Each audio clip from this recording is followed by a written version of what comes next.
अस्सलाम वालेकुम dear viewers, असांजे चैनल ते खुश आमदीद। काफ़ी कैंडिडेट्स आहिनि जेके क्वेश्चन करे रहिया आहिनि सिंध यूनिवर्सिटी जो अॻिते प्रोसेस कॾहिं थींदो ऐं कमेंट सेक्शन में असांखां बार बार पुछी रहिया आहिनि। जे ही हिकिड़ो असांखे कमेंट आयल आहे त सिंध यूनिवर्सिटी का प्रोसेस आगे नहीं चल रहा, क्या एंट्री टेस्ट स्कोर वाला ऑप्शन अभी तक ग्रीन नहीं हुआ। उन खां अलावा काफ़ी ॿिया भेड़ा कैंडिडेट्स आहिनि जिन्हनि बार बार असांखां कमेंट सेक्शन में इहो पुछियो आहे। जीअं ॾिसो ही ॿियो कमेंट आहे, सिंध यूनिवर्सिटी का एंट्री टेस्ट के बाद का प्रोसेस कब होगा और CPN कब लगेगी। उनके अलावा sir my entry test score is 52, can I get English department. ये काफ़ी सारियूं क्यूरीज़ असांखे स्टूडेंट्स जो रिसीव थी रहियूं आहिनि, त उन जे लाइ मूं सोचियो त हिकु वीडियो में इन्हनि तव्हांजे सवालनि जो जवाबु ॾेई वठां। सिंध यूनिवर्सिटी में जेको एडमिशन क्राइटेरिया आहे उहो तव्हांजी टेस्ट प्लस तव्हांजो प्रीवियस स्कोर हूंदो आहे।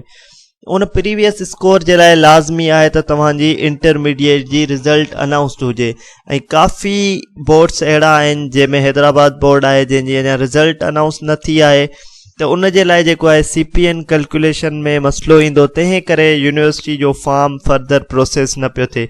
जीअं ई हैदराबाद बोर्ड्स ऐं ॿियनि बोर्डनि जी रिज़ल्ट अची वेंदी उन खां पोइ तव्हांखे ऑप्शन ॾिनो वेंदो, तव्हां पंहिंजा फॉर्म कंप्लीट कयो।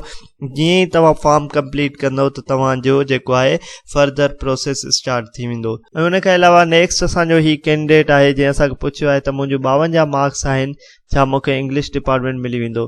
त जेको तव्हांजा डिपार्टमेंट्स हूंदा आहिनि उहे तव्हांजी ओवरऑल CPN ते हूंदा आहिनि ऐं उन्हनि डिपार्टमेंट्स जी चॉइस ते हूंदा आहिनि। त अगरि घणनि कैंडिडेट्स जेको आहे हिकु ई डिपार्टमेंट जे लाइ चॉइस कई आहे त पोइ उन जी जेको आहे CPN हाई वेंदी आहे। मोस्टली जीअं IT साइड डिपार्टमेंट आहिनि, फार्मेसी डिपार्टमेंट आहे, इंग्लिश डिपार्टमेंट आहे, इन्हनि जी ऑलमोस्ट हाई CPN ते वेंदी आहे। त ओवरऑल जेको तव्हांजो इहो डिसाइड थींदो तव्हांजी कंप्लीट CPN ते थींदो, तव्हांजी CPN घणी आहे ऐं तव्हांजी CPN उन डिपार्टमेंट जे मुताबिक़ अचे थी या न। अगरि तव्हांजी CPN ओवरऑल जेका तव्हांजी CPN कैलकुलेट थींदी उहा अगरि तव्हांजी सुठी ठहे थी त तव्हांखे होपफुली सुठो डिपार्टमेंट इंग्लिश IT वग़ैरह मिली वेंदो।